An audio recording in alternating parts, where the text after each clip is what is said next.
Très heureuse de vous retrouver pour un nouveau démarrage des informations sur la plus culturelle des chaînes au Bénin. Mesdames et messieurs, bonsoir et bienvenue à tous.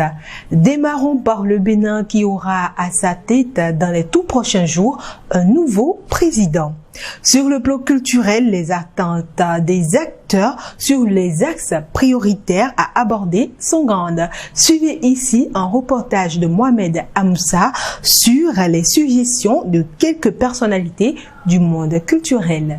Mais le premier chantier qui est le plus important, à mon avis, et selon beaucoup d'acteurs culturels dans le domaine, on en a fait déjà des tables rondes, on en a fait des échanges, des journées de réflexion, c'est beaucoup plus l'assainissement du cadre légal, c'est-à-dire la partie juridique et institutionnelle. Nous n'avons même pas de charte qui a été déjà votée.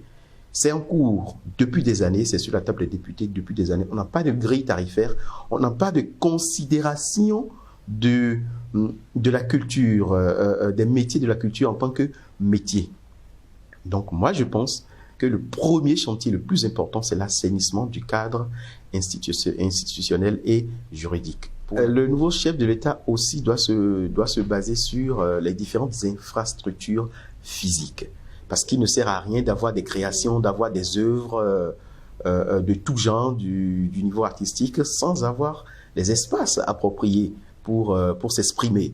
Par exemple, on a parlé de la maison de la culture, on a parlé de la maison de l'artiste, on a parlé du théâtre national. Autant de chantiers, mais qui ne sont que sur papier, jusque-là. Il y a beaucoup d'efforts qui sont faits et on en veut davantage. On en veut davantage et la nouvelle équipe dirigeante de notre pays doit beaucoup plus se pencher également sur les infrastructures physiques d'expression artistique sous toutes ses coutures.